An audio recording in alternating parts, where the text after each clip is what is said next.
An céad ceist an seachta Pierce Darcy le hold.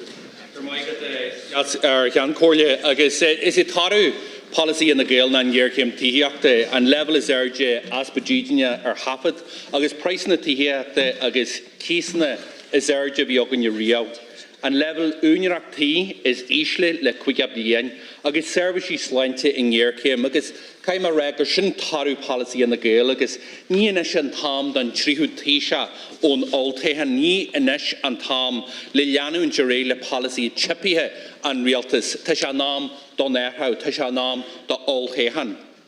Taoisigh, yourself and your party have been facilitating the election of Fine Gael Taoisigh since 2016. And the legacy of Fine Gael in office and your time propping them up is the housing crisis. The state, to its shame, has the highest ever level of homelessness in this state. It has seen the highest house prices ever, the highest rents we've ever seen, and the lowest levels of home ownership in 50 years. And that's Leo's legacy, but it's also your legacy and your government's legacy. And no matter who becomes Taoiseach from within this government, it is the policies and the approach that are wrong. No matter who leads Fine Gael, that will not change. And I'm not surprised, I must say, Taoisigh, that many in your own party, I can understand why many in your own party are questioning the purpose of your party when Fine Gael is set to facilitate the election of a Fine Gael Taoiseach for the 4th time since 2016. And we're told that the front runner for the highest office in the land is Simon Harris. And let's remember that this is a minister whose record in the Department of Health was so bad that it precipitated the last general election. A man who made false promises to children with scoliosis and their families about when they would get their treatment. But most importantly, Taoisigh, this is a man who's backed government policies to the hilt, who's been instrumental in successive government failures in health, in housing and in mental health services. And if he's the best that this government can muster, it is clear that this is a government that is out of touch, that is out of time and is out of ideas. And we are now, since yesterday, in uncharted territories. We are set to have 3 Taoisigh in a single government term. 2 Taoisigh from a party that came 3rd in the general election. And yesterday, Taoiseach Leo Varadkar threw in the towel, acknowledging that he wasn't up for the job. But it is our view that none of you are up for the job. Because on key issues, on the key challenges that this state faces, in housing, in the provision of healthcare, this government has not only failed, but it's failed miserably. So the next Taoiseach should have a mandate directly from the people, not by the Fine Gael parliamentary party, only be rubber stamped by the Green Party and yourself. So Taoisigh, it is time for a general election, because this is a defining moment. People right across the state are crying out for change. Fine Gael, we all know, have been in government for far too long, and changing their leader will change nothing. So what we need is a change of approach. We need a change of approach in housing, in healthcare, and the support for workers and families in the middle of a cost of living crisis. So can I say to you, Taoisigh, if you're confident of your record, then why don't you put it to the people and let the people decide? What are you afraid of? What are you afraid of? Why don't you call for a general election now and let's go toe-to-toe and see who comes out the better end? Thank you, Deputy Archdeacon. Taoisigh. Ní ein tíma necha leis an teachta agus ní leon áras samsach go bhfuil míte na tíre chur an béim gná chórsaí an tail. Níl míte na tíre ag glorg oltóchan ag an bóta seo. Ach tá siad ag glorg dul chun cín górsaí taíochta, córsaí sláinte an trín in Ireland leis an géirchéim érála agus a lánithe eile. The people of this country do not want a general election. I've been very committed since the last general election to a full 5-year term of government. That has always been my position. I believe when an Oireachtas is elected or as a result of a general election, it should go full term. I recall the 1980s when I was a young student, 3 elections in 18 months. I recall a general election in 1987, which I contested, didn't get elected at that time, 89, 2 years later, 92, 3 years later. It led to short-term thinking, short-term political decisions and short-term legislation. It didn't work, Deputy. That's why I actually believe in the 5-year term. This is a coalition of parties, not personalities. And this was the most comprehensive programme for government ever negotiated.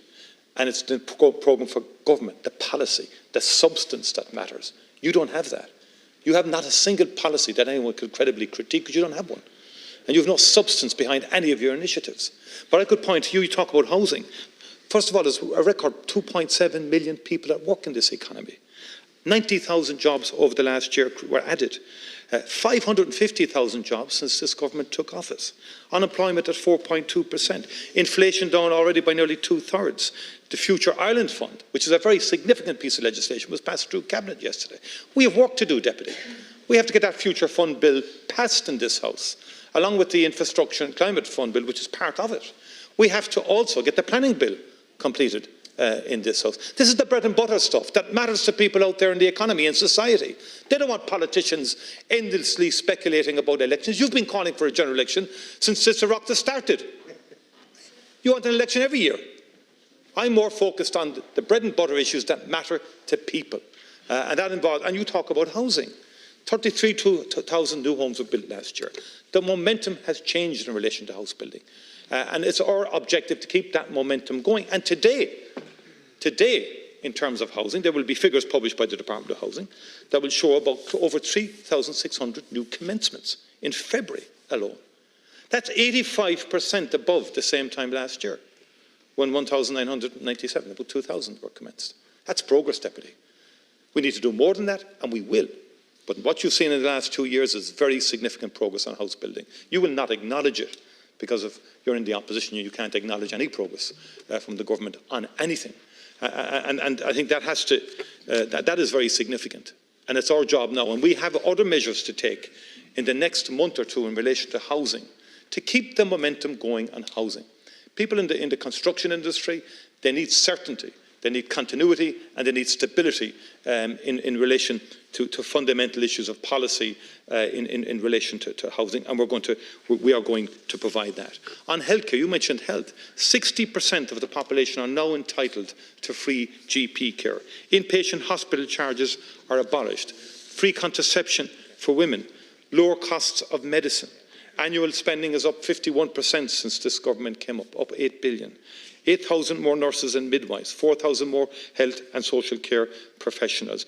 Cost of childcare now is half what it was, Deputy. Free school books for every student in primary and special schools and for students in junior cycle. Reduced cost of school transport. Thousands more special education teachers and SNAs. 1,300 new special classes and 7 new special schools. That's a record that is significant and represents real progress. And my task and obligation with the parties in government that we signed up with in a programme for government is to continue that to the end of term. If you believe in that record, put it to the test. Let the people decide, because I have nothing to fear for letting the people decide which vision they want. The leadership on this side of the House by Mary Lou McDonald, or the leadership that you're offering. A leadership that you ignored the points. You want to continue the momentum in housing. The highest house prices in history, the highest rents in history, the highest levels of homelessness in history, and the lowest levels of home ownership in the history of the state. You talk about progress in healthcare. As you're taken to your feet, there are countless people in accident and emergencies that have been admitted to our hospitals that can't get access to hospitals. That's the reality. You're running scared, just the same way you were the last time you were in government. In 2010, remember that? I had to take you to the High Court, where the High Court found you guilty of breaching the constitutional rights of the people of Donegal by not having an election. You're running scared of the people. This government's time is up. The Taoiseach has thrown in the towel. He has said he's not up for the job. None of you are up for the job. What the public need is change. What they don't need is a rearranging of the deck chairs in this government, a government that is spectacularly failing. So if you believe in everything of what you said, let the people decide, because we'll go toe with you in the morning. The people will decide. The people will decide, Deputy, when the time for the election comes, which we have up to March of next year. That's the programme for this government. And may I say, Deputy, I fought many more general elections than you have. Far more elections. I've never been afraid of an election. I've contested many of them. So don't be talking to me and lecturing me about elections, please. I'm interested in government in doing the basic policy issues that people want us to address. The people want us to address issues and deliver on a whole, which we are delivering. Just last week, your party were calling us and acknowledged and thanked the government in terms of the Shared Island Initiative and the huge funding in Northern Ireland. I thought the comments from your First Minister yesterday and Deputy First Minister left a lot to be desired, and the very partisan comments of the First Minister in respect of the Taoiseach Leo Varadkar. Given a month ago the glowing response to the government's Shared Island Initiative, we've done more in respect of cross-border development and investment in Northern Ireland than many a government for many a year. And that was something you opposed initially as a party. You jumped on the bandwagon very quickly afterwards, which is normally what you do. But Deputy, I think the people, you're not ready for a general election, Deputy. No, you're not. You need policies, Deputy, and you need substance. You don't have substance and you don't have detail. You're bluster, bluster, bluster. And shock the Ivana Bacik le the whole. Taoiseach, the Taoiseach Leo Varadkar announced yesterday that he is to resign, and I want to reiterate my good wishes to him for the future, and indeed I wished him the very best personally yesterday and acknowledged his years of public service. And as he said, all politicians are human, and I also want to acknowledge that he has endured some awful abuse personally in his office as Taoiseach, and I think we're all aware of that. And I think we're also aware that it's become harder to enter politics and to stay in it due to the levels of toxicity in public debate. And I acknowledge the Ceann Comhairle's role in trying to challenge that, and indeed we have to all address that together. But I think this should not deter us from criticising what is clearly a bad decision from government, a bad political decision to continue on in office despite the Taoiseach's announcement yesterday. Because your government, Taoiseach, is out of ideas and it's lacking in focus, it's lacking in commitment and ambition and energy. It appears the decision that you and Minister Ryan have made is effectively to preserve the current government above all else, to preserve the term, indeed, as you've said, right to the end, to next March. But that decision puts the longevity of a Fine Gael-led government above the public interest. And it will be the second time that Fianna Fáil has done this. In the last Dáil term, Brexit was the excuse you gave. This time around, it's an appeal for stability. But Taoiseach, the late in the day swapping of leadership is deeply destabilising when it's the leadership of the country. You may wish that wasn't so, but it is the case. And after 2 rotating Taoiseach in 4 years, with less than a year to go until the next general election must be held by this day next year, Fine Gael is proposing that it is their members who should choose a new Taoiseach, not the people. And that, in our view, is wrong. It's against the democratic imperative. The Constitution may permit this act of political self-preservation, but it's absurd to say that this is really in keeping with a democratic imperative. Taoiseach, so much has happened since 2020. We've endured the pandemic, we've seen rents and house prices and child homelessness at record heights, over 4,000 children now in homelessness. Horrific wars have broken out in the last 4 years due to the brutal, murderous policies of Vladimir Putin and Benjamin Netanyahu. And we've seen so much has happened. There are political solutions available to us, but your government is lacking now the focus and the energy to implement those solutions. You're clearly distracted, even more so now. Fine Gael is grappling with an exodus. Fianna Fáil and the Greens will apparently cling to a sinking ship, no matter what. Following yesterday. And it's having a serious effect on our policies, on our governance, at a time when people need politics to work. You've spoken about the planning bill, but you're rushing that important piece of legislation through.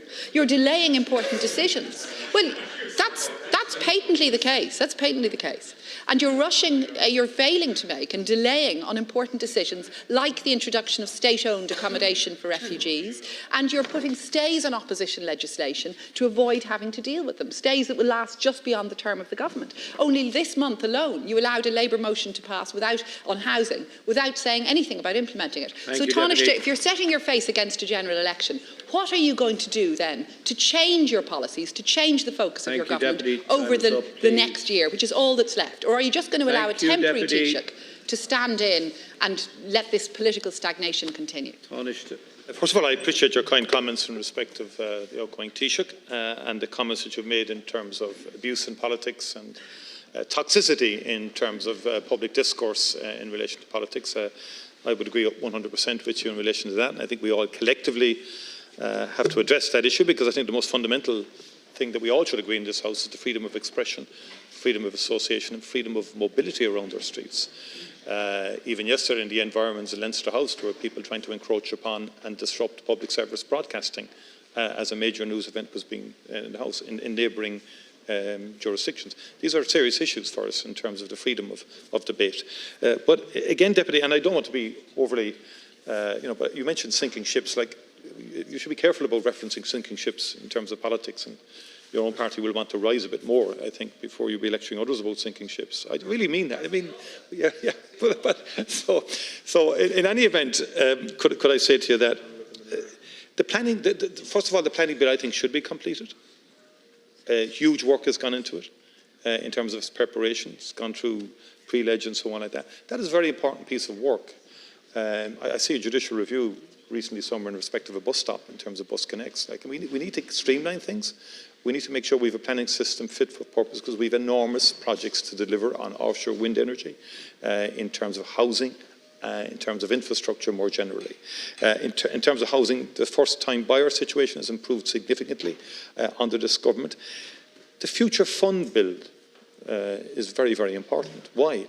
Because that provides 0.8%, or will if passed in this House, for future-proofing pensions into the future, healthcare costs into the future, infrastructure into the future, and that we're putting money aside every year to create a fund that gets invested, and the return from that will fund major challenges that we will all face in society into the future. I can't think of a more substantive and most important piece of legislation or an initiative as significant as this in many a decade. And huge work has gone into the preparation of that. It went through Cabinet yesterday. That needs to get through this House. So this isn't about shoring up or clinging to anything. This is about a very proactive approach to getting policy done, getting initiatives delivered, getting infrastructure delivered, and getting on with the normal business of government, which I am doing and which we are doing, and every single minister is doing and will continue to do right through to the lifetime of this government. And I think that's what the people want. People are not that impressed with politicians who keep on speculating about the next election. They're far more interested in delivery on matters of substance. We have made a lot of progress on housing. We have more to do. We've made a lot of progress on healthcare, with 60% now with access to a GP card, which is quite significant compared to where we were before this government came into office. And I could go on and arrange a whole lot of initiatives. Yes, thank you. Deputy Batchik. You haven't answered my question. The Taoiseach said himself yesterday that there is a need to refocus policies. And I agree with you, it is about delivery. But when are we going to see a refocusing of policies and a delivery? If you've set your face against a general election, if you and Minister Ryan are determined to keep the ship afloat, if you like, until this time next year, then what are you going to offer people to change things? Because the Taoiseach's decision yesterday, as one constituent said to me last night, effectively was a vote of no confidence in government, the ultimate vote of no confidence in government. So what are you going to do to give people confidence in your government then? How are you going to change things? Will you end, for example, cynical tactics that are currently in place in this Parliament? And will you instead work with opposition to genuinely pass constructive legislation, like our bill on pregnancy loss, for example? Will you focus on rebuilding homes? Will you introduce new policies to see delivery of more homes? Will you end no-fault evictions? Will you end hospital emergency department chaos? Because what you say on health must say rings hollow for those in emergency in Limerick. And what will change, crucially, for people who are now struggling without a home, who can't pay their rent or their mortgage costs, who see overcrowded trolleys in hospital emergency departments, who can't access childcare or care for their elderly parents? What are you offering them, and what will change over the next year if there's to be no general election? Well, I think already I said in the month of February alone, commencements are dramatically up. Dramatically up. That's change. That's added progress to progress already made. 33,000 houses last year, and commencements up 85%, apparently, I understand, in February of this year compared to last year. That's progress, Deputy. And the Constitution is very clear. It's this Oireachtas that elects the Taoiseach of the day. And there's been sort of an attempt to, not by you, to be fair, but by others, to suggest that, it's a general election. General election elects parties and elects deputies. It's a majority of those deputies then elect the Taoiseach of the day once the Dáil assembles. And we have a proportional representation, multi-seat constituency system. Important point to make, because our Constitution governs all of this. And I believe, and I've always believed this, and particularly since earlier periods of instability, that the governments should go as close to full term as possible. And I've served in governments that have gone full term. And the result is you get better long-term policies, you get legislation done, Whereas if you Thank keep... you, and I time think is up. I've already outlined to you the very serious piece of work we've underway. We want that done. We want that planning bill done. We want the future fund bill done as well. Now, Deputy Michael Lowry, please, on behalf of the regional group. Taoisigh, farming across every sector is struggling. Bureaucracy is smothering farmers. Farmers have become so bogged down in adhering to a myriad of directives and tackling mountains of paperwork that the actual pleasure and satisfaction of farming is slipping from their grasp. Farmers throughout Ireland are facing changes and challenges unlike anything ever witnessed. Reduced sale prices, rising costs. Sorry, my microphone. It's on, I think, but it's maybe there's Okay. noise, background noise. Can you allow me to start? Yeah. Taoisigh, the farming across every sector is struggling. Bureaucracy is smothering farmers. Farmers have become so bogged down in adhering to a myriad of directives and tackling mountains of paperwork that the actual pleasure and satisfaction of farming is slipping from their grasp.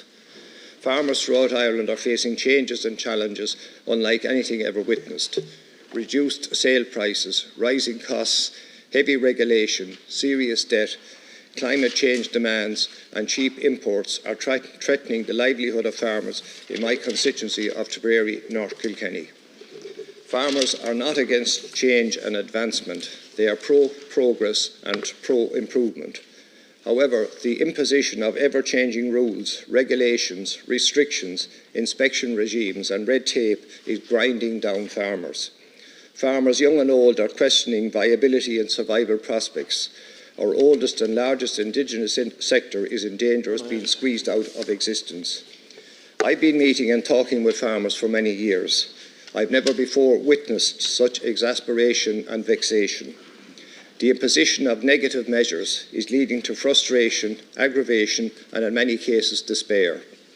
The desire of young farmers to take over family-run farms has almost evaporated.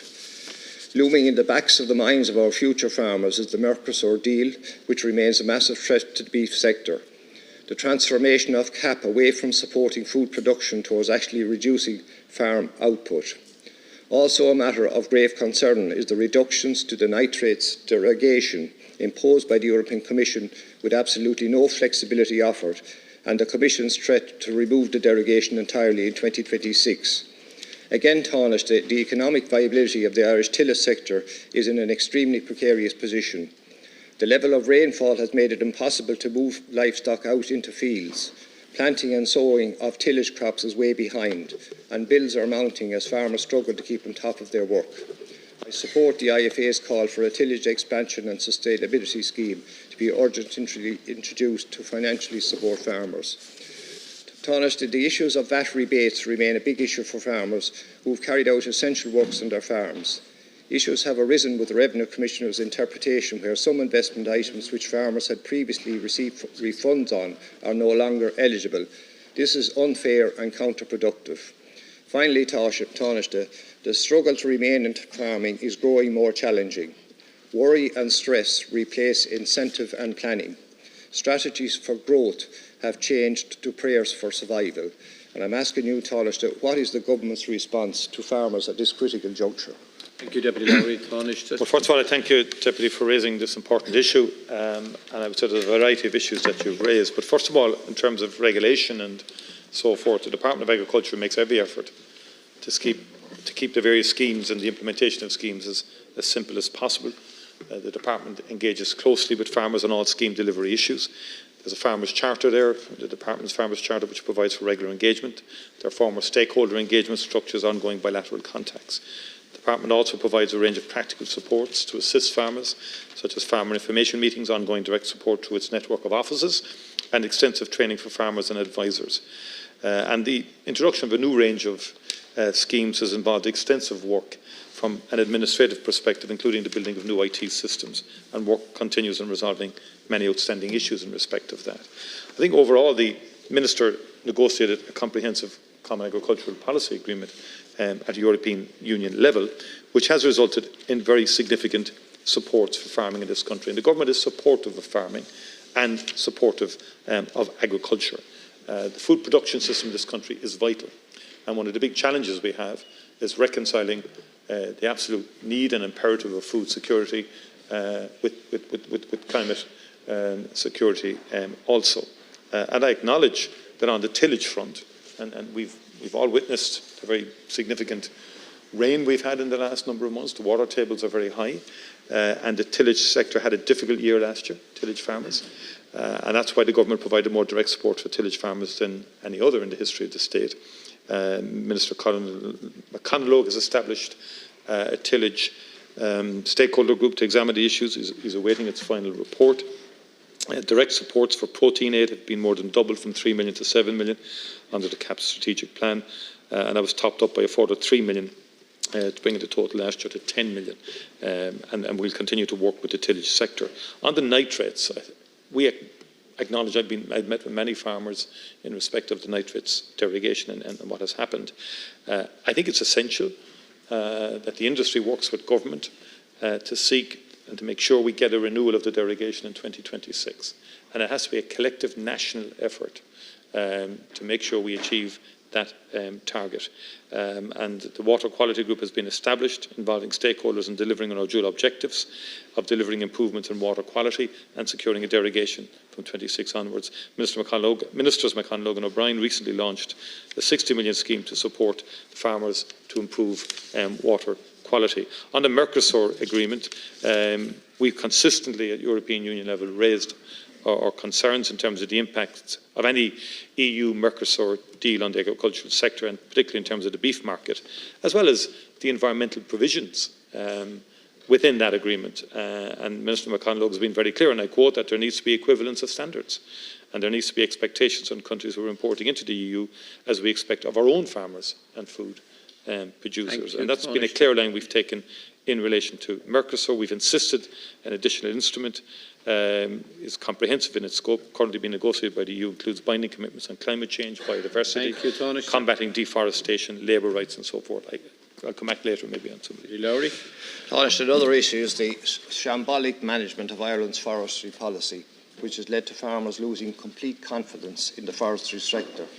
And that's compounded by the refusal of the Department to provide appropriate recompense for farmers impacted by ash dieback.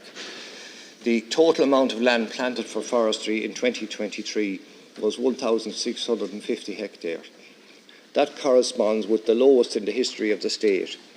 The last time we planted as low as that was in 1946. So somebody needs to take control of that department and sort out the mess that exists there. Taoisigh, the residential zoned land tax continues to be a serious issue for those farmers affected by it. The implementation of this tax is completely unfair and places a penal charge on farmers with land on the outskirts of towns and villages, which is unlikely to be ever used for housing projects. All genuinely farm land should be exempted from this tax. Many of the farmers adversely affected in Tipperary, North and Kilkenny have gone through the process of requesting dezoning and/or an exemption to this tax to the local authority in Bord Pleanála. In the majority of instances, these requests have been refused. Thank you, Deputy. So this will result in the imposition of an unaffordable and inequitable tax on farmers. To conclude on this matter. Thank you, Deputy. And I referenced the CAP earlier. About 10 billion in total between the EU and Exchequer funding will support 130,000 farm families under the new CAP. On the forestry, there is a new 1.3 billion forestry programme. It's open for applications. New licences are issuing every week. We believe this will be a significant departure from previous years where the industry was in difficulty. It would see an increase in forestry premiums now of between 46% and 66%. And farmers will receive 20 years of premium payments compared to 15 years of premium payments for non-farmers. So a farmer planting, for example, 1 hectare of native broadleaf trees will receive 1,103 per year for 20 years tax-free. That's about 22,000 for planting 1 hectare of land. And again, you can plant, now farmers can plant a hectare of native woodland without the need for a licence. So there are certainly improvements there. And in terms of forestry, but delivery is going to be key in that respect. On the zone land tax, that has been deferred as a remapping underway, which I think is coming close to completion in relation to that particular issue. I do understand the points that you've made, and we're endeavouring to make sure that those who are in production and who want to remain and continue farming are not taxed unfairly. I think that is a fair objective to try and achieve. Now we go to the Rural Independent Group and Deputy Matt McGrath, please. Taoiseach, it's beyond shocking that no time has been set aside this week to discuss the recent referendum results. I had called for a full and rural independence, for a full debate on the topic, but it seems that the political establishment, which includes all opposition parties apart from main two, want to conveniently forget about the result.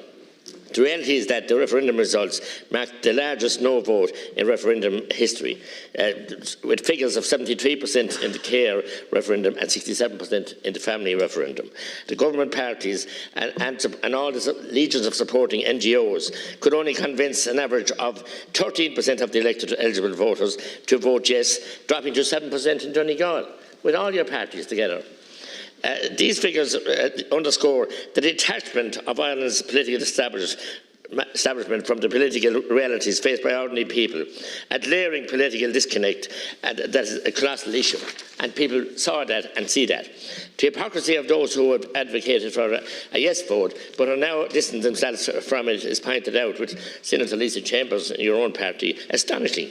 And two senators from Fine Gael didn't vote at all. And they campaigned for yes. Did you take the people for complete fools? I am demanding dedicated Dáil time for an in-depth analysis of how the government and political parties have become so out of touch in this country today. The Dáil must discuss the implications of this vote, the message from the people, and the ramifications for governance. The House must reflect on the nationwide concerns and place emphasis on the real question. Will the well-funded political parties, will you repay the 23 million to the taxpayers for the referendums who wanted, no one requested these referendums, no one looked for them, only some of your fancy assemblies or something else.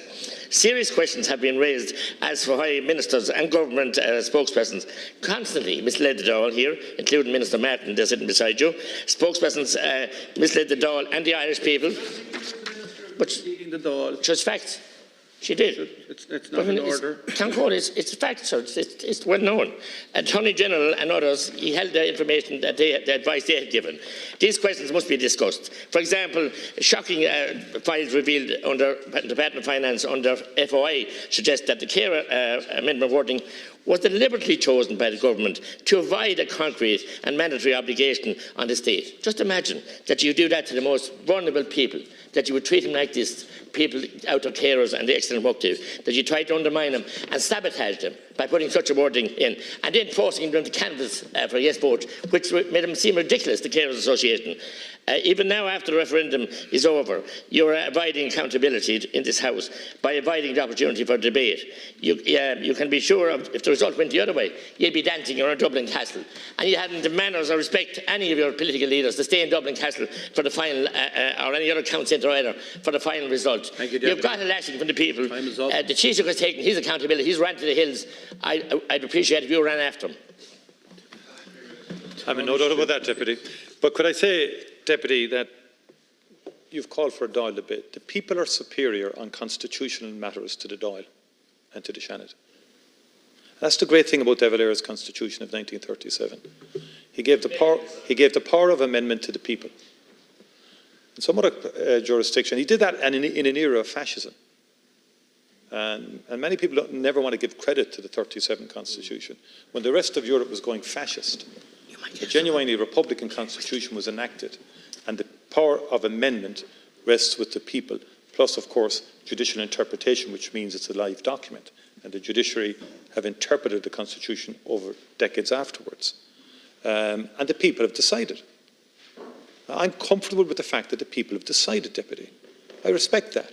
It's open to political parties, open to the government, it's open to the Oireachtas. And it's this Oireachtas put the question to the public. And it's interesting, you can go right back to 1993, Deputy. The report of the Second Commission on the Status of Women in 1993.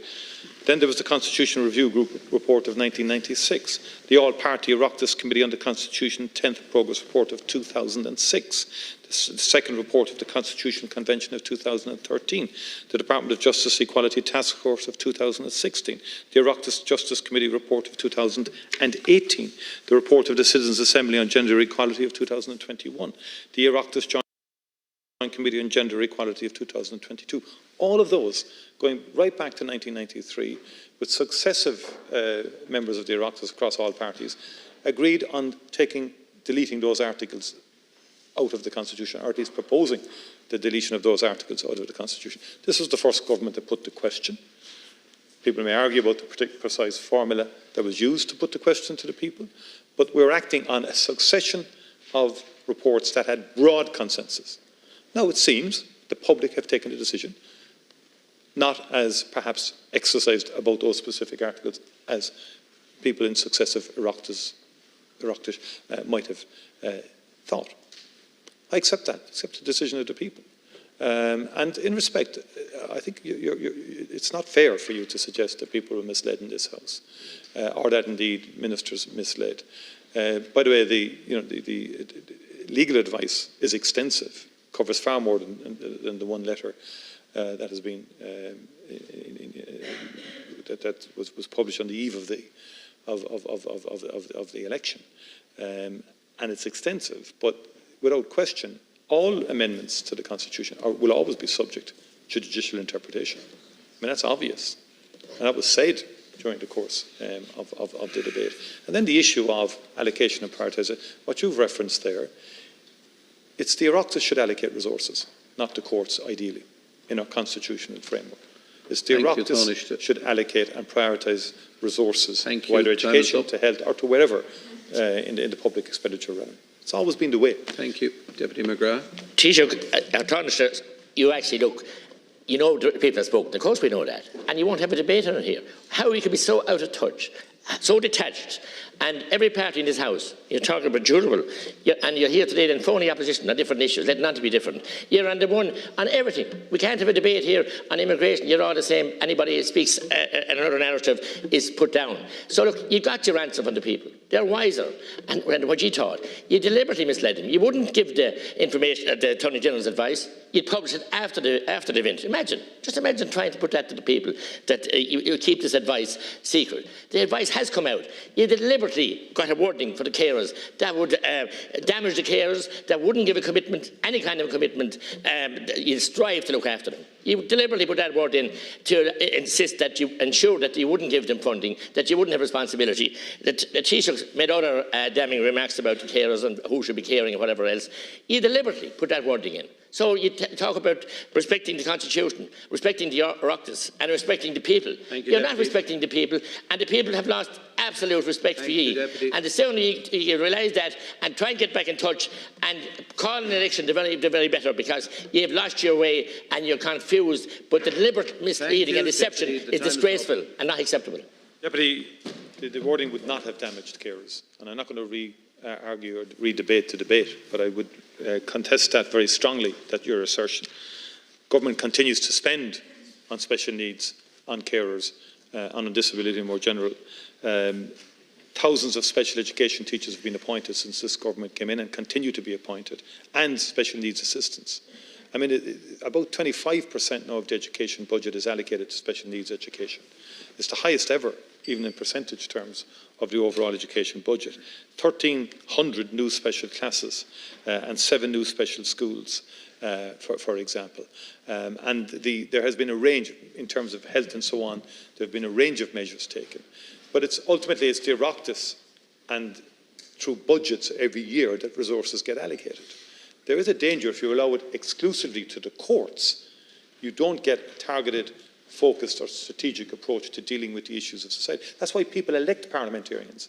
They elect parliamentarians to pass annual budgets, to prioritise the allocation of resources. That is the key issue in terms of how much you put into a constitution and how much you reserve for the democratically elected representatives of the people. That concludes leaders' questions for